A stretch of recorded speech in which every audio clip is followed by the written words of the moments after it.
नमस्कार, आपका बहुत बहुत स्वागत। मैं हूं संजय कुमार। दोस्तों, आप देख रहे होंगे कि हल्द्वानी में ये पूरा जो शहर है किस तरह से हिंसा का शिकार हो रहा है। समझ में नहीं आता कि ये पैटर्न जब हर जगह दिखाई देता है तो शासन और प्रशासन उसी हिसाब से अपनी तैयारी करके क्यों नहीं चलता। कि शासन प्रशासन की जो व्यवस्था है क्या उसका फेलियर नहीं है। बताया जा रहा है कि इस हिंसा में कुछ रिपोर्ट्स कह रही हैं कि 2 लोग मारे जा चुके हैं, कुछ लोग कह रहे हैं कि 4 मारे जा चुके हैं, कुछ रिपोर्ट्स 6 का भी दावा कर रही हैं और सैकड़ों लोग, 300 से ज़्यादा लोग बता रहे हैं कि घायल हैं और अलग अलग हॉस्पिटल्स में उनका इलाज चल रहा है। और सड़क पर कहीं खून खराबा, आगजनी हिंसा और स्कूल बंद हैं, कॉलेज बंद हैं। समझ में नहीं आता कि जब इस तरह का एक्शन पुलिस प्रशासन लेने चलता है तो उसका आकलन कहाँ जाता है। वो क्यों नहीं ऐसी व्यवस्था करती कि ऐसा हो ही ना पाए, ऐसी हिंसा भड़क ही ना पाए। अभी पुलिस प्रशासन वहाँ जो निगम कर्मी हैं कुछ पुलिसकर्मियों के साथ लेके गए और अवैध मचार और एक मदरसा है उसको हटाने के लिए पहुँचे। ये हाई कोर्ट के आदेश पे हुआ, ये किसी सरकार का आदेश नहीं था, ये कोई संगठन नहीं हटाने के लिए पहुंचा था, ये हाई कोर्ट के आदेश पर हुआ। और इसके बाद जब वो हाई कोर्ट का आदेश पालन कराने के लिए वहाँ निगम कर्मी और पुलिसकर्मी पहुँचे तो देखते ही देखते हजारों की भीड़ ने उन पर पत्थरबाजी शुरू कर दी। मीडिया कर्मी घायल हुए, पुलिसकर्मी घायल हुए, लोग घायल हुए। और ये जो कैजुअल्टी हुई है ये नहीं बताया जा सकता है कि ये पुलिस फायरिंग से कैजुअल्टी हुई है कि ये जो है पत्थरबाजी की वजह से कैजुअल्टी हुई है, कैसे हुई है ये बताया नहीं जा सकता, ये कंफर्मेशन नहीं है अभी। लेकिन कैजुअल्टी हुई है और उसकी संख्या जो है उसमें कुछ डिफरेंस हो सकता है, लेकिन हुई है। और हालात ये थे पत्थरबाजी के वक्त कि पुलिस अपनी जान बचा करके भाग रही थी। वहाँ का जो क्षेत्र है बनफूलपुरा, वहाँ के थाने को घेर लिया गया, हजारों की भीड़ ने घेर दिया और वहाँ जो पुलिसकर्मियों की गाड़ियाँ खड़ी थी, मीडिया कर्मी की गाड़ी खड़ी थी, उनमें आग लगाना शुरू कर दिया। पूरे शहर को पता नहीं जला ही देना चाहते थे उपद्रवी। और ये समझ से परे है बात कि हर बार पैटर्न ऐसा ही होता है, हर बार कुछ ना कुछ इसी तरह का घटनाक्रम होता है। कहीं कोई ना कोई अवैध मजार होती है, अवैध मदरसा होता है, या कोई और चीज़ होती है, या कोई शोभा यात्रा निकल रही होती है तो वहाँ पर ये बहाना कर दिया जाता है कि ये उकसा रहे थे, इन नारे लगा रहे थे, हमने फिर ऐसा कर दिया।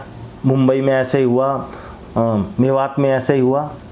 और जहाँ जहाँ भी इस तरह से ये अपना अतिक्रमण हटाने के लिए पुलिस दस्ता पहुँचता है, जो संबंधित विभाग है वो पहुँचता है, तो उनके साथ भी इसी तरह का जो है रिएक्शन देखने को मिलता है उनको।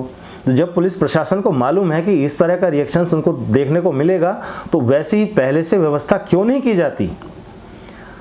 ये एक अपने आप में एक बड़ा सवाल है।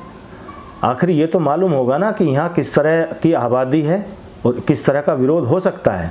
आज प्रशासन कह रहा है कि नहीं, हमने पहले से ये मॉनिटरिंग कर रहे थे, लोग वहाँ पर फोर्स थी और वहाँ पर उनकी व्यवस्था की गई थी, टॉयलेट्स की व्यवस्था थी, जो मूवेबल टॉयलेट्स हैं उनकी व्यवस्था थी, अलाव की व्यवस्था थी, दिन रात की चौकसी थी, पहरा था। उसके बाद भी ये घटना हो गई। क्या कहा जाए इसको। क्या जब वो एक्शन लेने जा रही थी तब क्या पुलिस को नहीं चाहिए था कि वो सारे आसपास के घरों की तलाशी लेती? कौन रोक सकता था उनको, बताइए।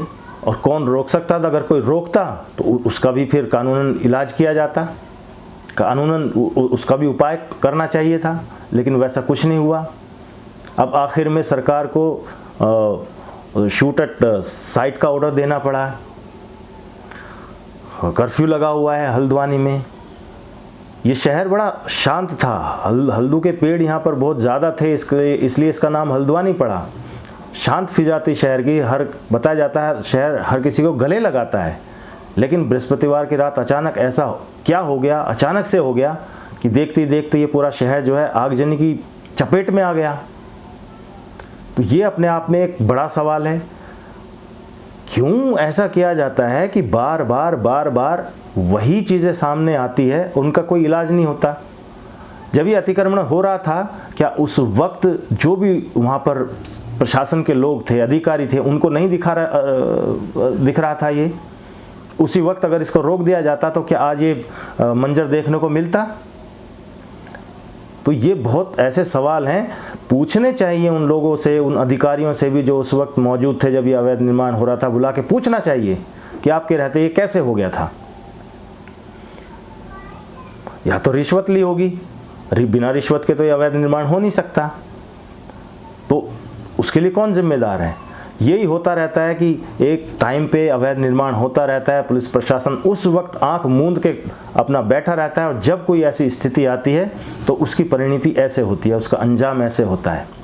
आज स्कूल बंद हैं, कॉलेज बंद है, लाइफ वहाँ पर रुकी हुई है, लोग दहशत में हैं, और ये पता नहीं डेमोग्राफी का ये चेंज है, क्या हुआ है क्या नहीं है, क्या पुलिस प्रशासन को आकलन नहीं है? जब मालूम था कि इस तरह का वहाँ पर हो सकता है, तभी तो आप वहाँ पहरा दे रहे थे, चौकसी कर रहे थे रात को बैठ के। पुलिस प्रशासन और क्या कर रहा था वहाँ बैठ के? यही कर रहा था। जब आपको मालूम था कि ऐसा कुछ हो सकता है, तो उसकी तैयारी पहले से क्यों नहीं की गई? अपने आप में ये पुलिस प्रशासन का फेल्योर है। ये ध्यान रखना चाहिए कि ये ऐसी स्थिति जब बार बार आती है सामने, तब तो उससे कोई सबक लेना चाहिए, या देश के लोग ऐसे ही झेलते रहेंगे? ये भ्रष्टाचार के कारण ये जो अधिकारी पैसा ले करके अवैध निर्माण करवाते रहते हैं, कब्जे करवाते रहते हैं सरकारी ज़मीनों पर, उस वक्त कुछ नहीं होता, लेकिन जब वो एक नासूर बन जाता है, एक बड़ा बबूल का पेड़ बड़ा हो जाता है, इस तरह से फिर वो चुभता है और दर्द देता है। ये इस पैटर्न का कोई ना कोई तो तोड़ होगा, या ये बीमारी ऐसे ही ला इलाज बनी रहेगी? आप क्या सोचते हैं, हमें ज़रूर बताइए। फिर बहुत जल्द मिलते हैं, आपके सामने हाजिर होते हैं। तब तक के लिए आज्ञा दीजिए। जय हिंद, वंदे मातरम।